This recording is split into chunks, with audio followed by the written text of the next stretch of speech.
Hi students, in this video we will study simplification of Boolean functions using Quine-McCluskey method. We have already studied how a Boolean function can be minimized using K-map. But that method is suitable for Boolean functions which has maximum 6 variables. For functions of 6 or more variables, it is difficult to recognize the certain groups in the case of K-map. So this tabulation method or the Quine-McCluskey method resolve this difficulty. So this method can be applied to problems with many variables. This Quine-McCluskey method is first formulated by Quine and later modified by McCluskey. That is why it is called Quine-McCluskey method, also called tabulation method. And it is a two-step process. The first step is find the prime implicants. And the second step is selection of prime implicants. So what do you mean by a prime implicant? So you know that in the case of a K-map, we group the adjacent min terms or the max terms. Okay, so these adjacent min terms or max terms differ in one bit only. So we form a pairs, quads, octets or group of 16 members, etc. Okay, so such a group is called a prime implicant. Group of pairs or group of quads or group of octet, etc. is called a prime implicant. For example, consider this K-map. We have ones in the positions, these 4 positions, and also these 2 corner positions. So we can group them. Here we have a group of 4 members, that is a quad, and here we have a group of 2 members, that is a pair. So we form 2 groups. That 2 groups are called the prime implicant. This is the one prime implicant and this one is the another prime implicant.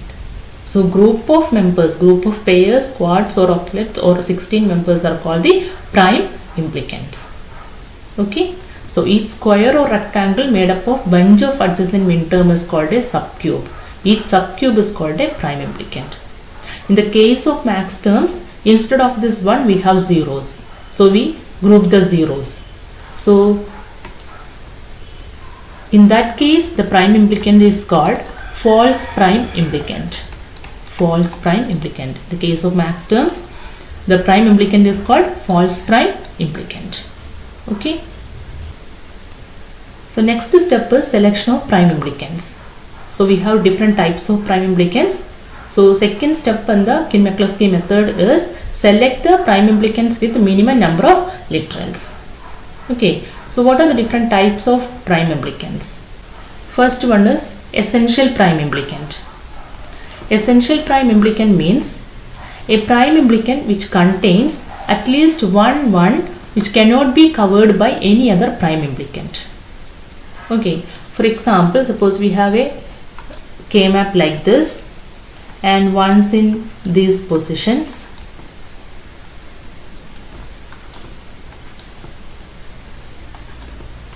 Okay, so here we can group them as, first here we have a quad. Okay, then we can pair these elements. This is a pair, this is another pair, this is another pair, and this is the 4th pair. Okay, so in this pairs, one is not covered by any other prime implicant. That is not a member of any other prime implicant, but this one is member of the quad. So essential prime implicant means at least one, a prime implicant in which at least one is not covered by any other prime implicant. So this one is a essential prime implicant. So this one is not covered by any other prime implicant. This one also a essential prime implicant. Okay, here this one not covered by any other prime implicant. Similarly, here we have one essential prime implicant and here also one essential prime implicant. Right? That is the essential prime implicant. Then see this quad. In this quad, all the ones are member of another prime implicant. Okay. So this quad is, here it is a redundant prime implicant. So redundant prime implicant means all the ones are covered by any other prime implicant, member of any other prime implicant. That is called a redundant prime implicant, right? So here in this quad we have 4 ones. These 4 ones are member of one essential prime implicant. So it is called a, this quad is called a redundant prime implicant. Okay. So that is a prime implicant whose each one is covered by at least one essential prime implicant is called a redundant prime implicant. Okay. So here this quad is a member of, all the ones in this quad is a member of another essential prime implicant. So it is called a redundant prime implicant, right? Next one is selective prime implicant. So consider this K-map. In this K-map, suppose we have ones in these positions. Okay. So here we can group it as, here we have a pair, here also we have a pair, right? Then next we can group these two ones. Next we can group these two ones. Next we can group these two ones. Last we have these two ones. Okay, these are the possible groupings. So in this case, this yellow group is essential prime implicant because one is not a member of any other prime implicant. Okay, but in other 4 pairs, this pair, this one and this one, we have the choice. We can group, we can select this group and this group only. Okay, so it will group all the ones, or we can select this one and this one only, so another group. Okay, so we have the choice, so you can select any of the group from this 4 groups. So it is not a member of essential prime implicant and also a redundant prime implicant. So it is called a selective prime implicant, a prime implicant which is neither an essential prime implicant nor a redundant prime implicant is called a selective prime implicant, right? So here we have the choice from these 4 groups to select any of the two groups, right? That's why it is called a selective prime implicant. So here we have 4 selective prime implicant. In this 4 selective prime implicant, we select only 2, right? So these are the different types of prime implicants: essential prime implicant, redundant prime implicant and selective prime implicant. So in the second step of the Quinn-McCloskey method, first we select all the essential prime implicants, then we choose the selective prime implicants, right? So in the case of max terms, this essential prime implicant is called essential false prime implicant. Essential false prime implicant, right? Then redundant prime implicant is called redundant false prime implicant. Okay, so in essential false prime implicant, at least one 0 which is not covered by any other prime implicant. In redundant false prime implicant, all the zeros are covered by any other essential prime implicant, right? So these are the different types of prime implicants. So next I will explain this Quinn-McCloskey method with an example. Okay, consider this example. Simplify the function f of wxyz is equal to sigma m of 1, 4, 6, 7, 8, 9, 10, 11, 15. Okay, so first step is we have to find out the prime implicants. For this, first we write all the given minterms. So the given minterms and their binary equivalent. That is the first step. Write all the minterms and their binary equivalent.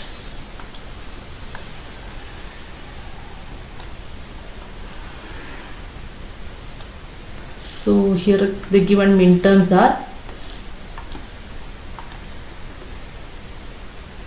1, it is 0 0 0 1, 4 0 1 0 0, 6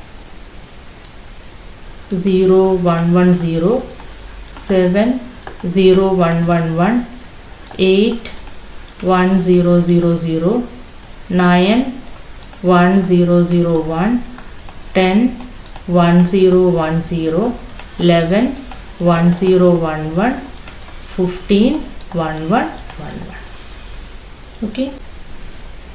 Next step is group these minterms according to the number of ones contained in these minterms. Okay, so group them from 0 number of minterms, 0 number of ones in the minterm, 1 number of ones in the minterms, 2 number of ones in the minterms, etc. Okay, so if there are 0 number of ones in the minterm, then it has index 0. 1 number of ones and it has index 1. Okay, so we can write the index, then minterm, then binary equivalent, right? Okay, so here first minterm is, here there is no minterm with a 0 number of ones. So next is 1 number of ones. So 1 number of ones, minterm is 1, its binary equivalent is 0 0 0 1.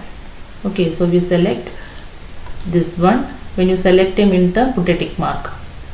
Then 4, its binary equivalent is 0 1 0 0. Okay, put a tick mark. Then next one is 8. So put a tick mark. We 8 be selected. So 1 0 0 0. So these are the minterms with 1 number of ones. Okay. So this is one group. Its index is equal to 0. Sorry, index is equal to 1. Next we select index 2. That means 2 number of ones. So here for 6, 2 number of ones, 0 1 1 0. So here we select 6. Next 9. So 9 1 0 0 1. Next 10.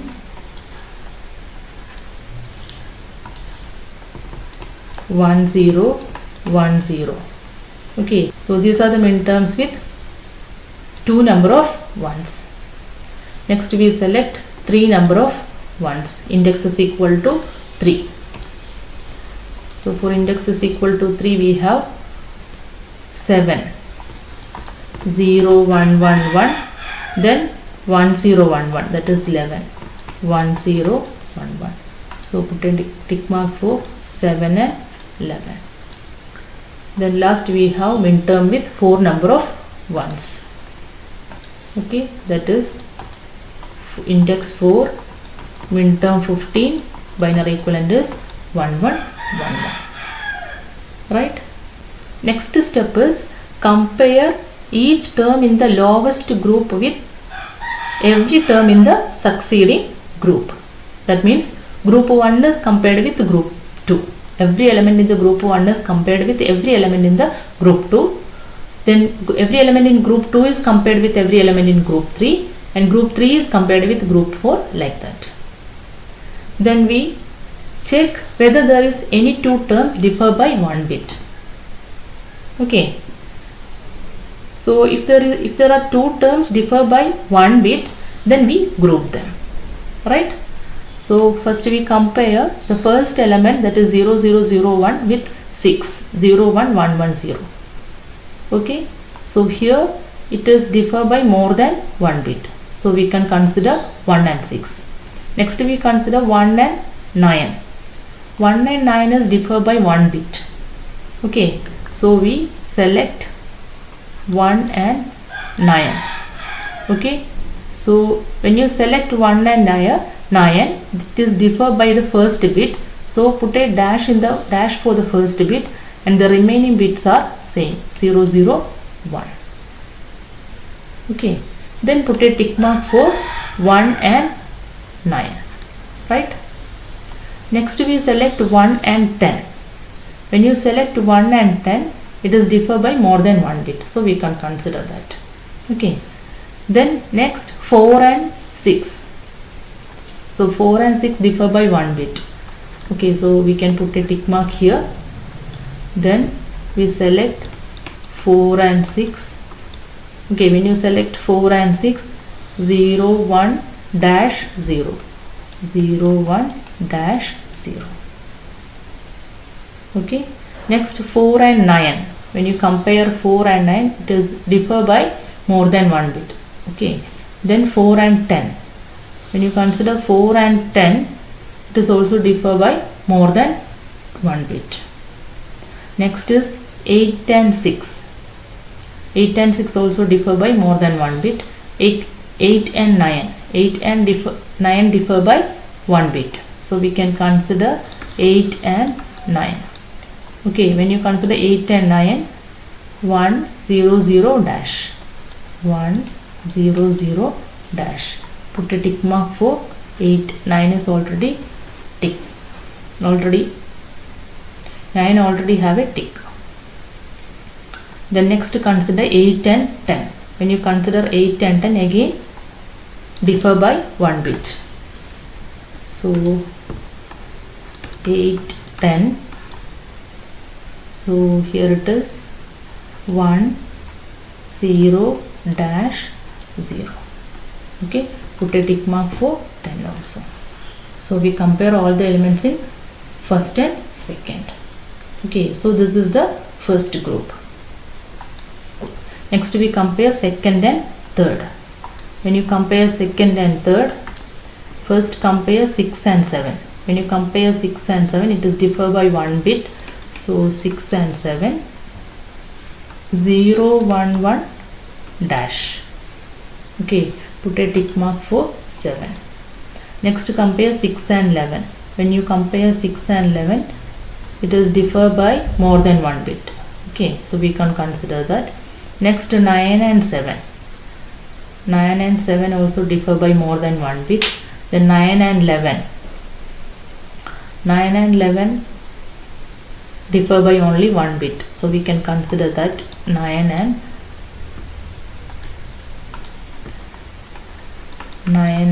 11. So here it is 1 0 dash 1. 1 0 dash 1. Put a tick mark for 11. Okay, next 10 and 7. 10 and 7 differ by more than 2 bit. Then 10 and 11. 10 and 11 differ by 1 bit. So we can consider next 10 and 11. So 1 0 1 dash, right? They have already a tick mark. So here we compare all the elements in second, index 2 and index 3. Next we can compare 3 and 4.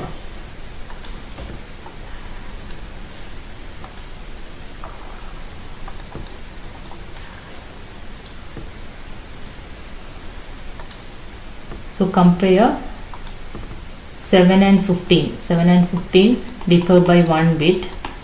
So dash 1 1 1. So put a tick mark for 15. Next 11 and 15. 1 0 1 1. 11 and 15 also differ by 1 bit. So we can consider that 11 and 15. That is 1 dash 1 1. So we compare all the elements in 3 and 4. Okay. So the same procedure is repeated. Okay, this procedure is again repeated. So here we compare this group with this group. Okay. So first compare 1 9 with 6 7. When you compare the elements in this column, we take the minterms with dash in the same position. Okay, so here dash in the first position, so we taken minterm from the second group with dash in the first position. So here there is no such element. Okay, next we take dash in this position. So here we have 9, 11. Compare these two. Okay, these two elements are compare. If there is any if it is differ by 1 bit, we can group them. So first bit is 0, here it is 1. Second bit is 1, here it is 0. So it is differ by 2 bit, we can consider that. Next one is 8, 9. Dash in the first position. So here it is compared with 10, 11. So here it is differ by 1 bit. So we can take that element 8, 9, 10, 11. Okay, we take the elements 8, 9, 10, 11, right? So we can write the binary value, that is 8, 9, 1, 0, 0, 10, 11, 1, 0, 1. So it is 1, 0, dash, dash. Okay. Next we can take 8, 10. 8, 10 is compared with 9, 11. It is also differ by 1 bit. So we can take that element 8, 10, 9, 11. It is same as 8, 9, 10, 11. So we can put a tick mark here. These two we take.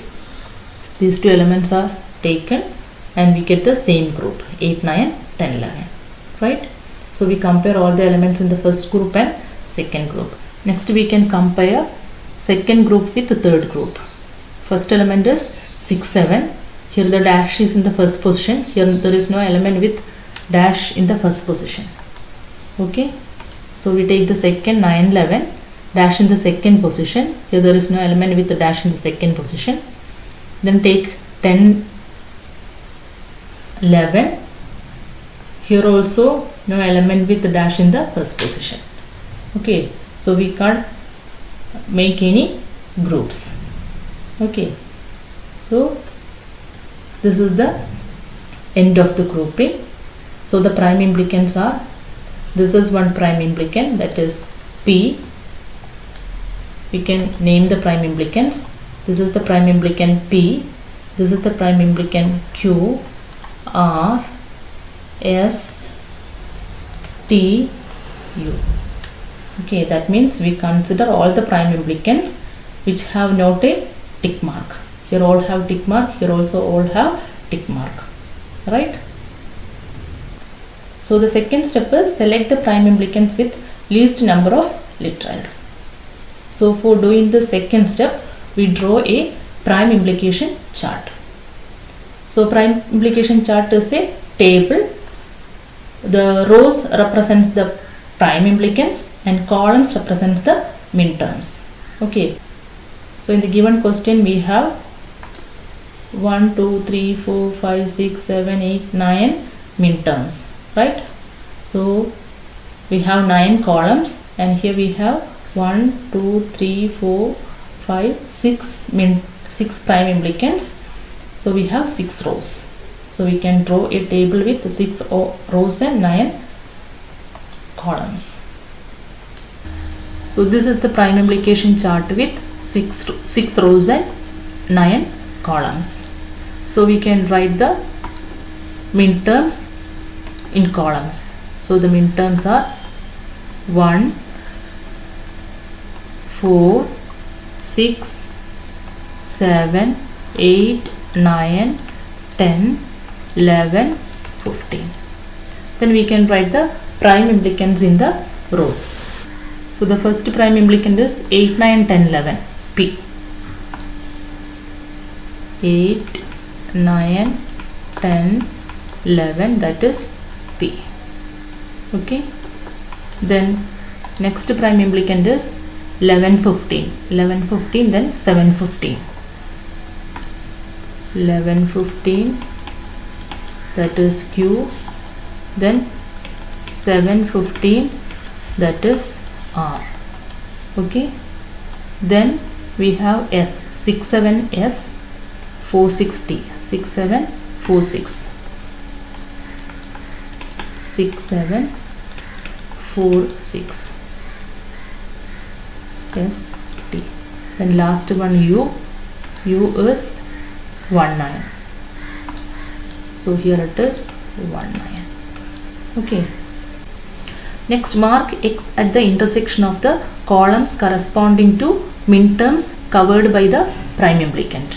So here the prime implicant is P, its minterms are 8, 9 and 10, 11. So we put cross mark in the intersection of this prime implicant and the minterm. That means 8, 9, 10, 11. In that entries we put a cross mark. So here we can put cross mark in the columns 11 and 15. Here it is 7 and 15. Then 6 and 7. Then 4 and 6. Then 1 and 9. Okay. Next is find any column with a single X. So here in the first column a single X, that means this X is for the prime implicant U. Okay, a single X in this column means this minterm is not covered by any other minterm. That means this prime implicant is essential prime implicant. So to find out the essential prime implicant, we find out the columns which has only one X. Okay, this column 1 has only single X, that means the prime implicant U is essential prime implicant. Okay, so we take U as essential prime implicant. So we put tick mark in the minterms corresponding to the prime implicant U, that is 1 and 9. Right. The next column 4, column for the minterm 4. So here also only one cross mark, that means T is essential. Okay, T is essential. So we take plus T, and the minterms corresponding to T, that is 4 and 6, put a tick mark for 4 and 6. So in this column we have 2 cross mark, here also 2 cross mark, and in the minterm column 8, here also 1 cross mark, that means P is essential. So next P. So the minterms are 8, 9, 10, 11. For the prime implicant P, the minterms are 8, 9, 10, 11. So put a tick mark for the minterms 8, 9, 10, 11. Right. Here 2 cross marks. Here only 1 cross mark, that we have already taken the prime implicant P. Next 11, 15, it has 2 cross mark. Okay. So here we get 3 prime implicants which are essential, U, T and P. Okay. Next we search all the minterms and find out the minterm columns without any tick mark. So here 2 columns 7 and 15. The minterm column 7 and 15 does not have a tick mark. Okay. So for these two, so next we have to select these 2 minterms. To select these 2 minterms, we have to select the prime implicant R, because R contains both 7 and 15. Okay, so the next prime implicant is R. So our simplified expression becomes U plus T plus P plus R. Okay, so here P is actually 10 dash dash. Okay, 10 dash dash. Q is 1 dash 1 1. Next R is dash 1 1 1. S is 0 1 1 dash. T is 0 1 dash 0. 0 1 dash 0. Then U is dash 0 0 1. Dash 0 0 1. Next we have to write the expression. So first you have to write the expression for the U. U is dash 0 0 1. Dash means it is cancelled, that letter is cancelled. Next is 0 0 1. 0 0 1 means X bar, Y bar, Z. Okay, plus next T is 0 1 dash 0. This dash is cancelled, that means W bar X Z, Z bar, plus next is P is 10 dash dash. Dash is cancelled. 10 means W x bar plus next R means dash 1 1 1, that is x y z. So this is the simplified expression using Young-McCluskey method, right? Okay, thank you for listening.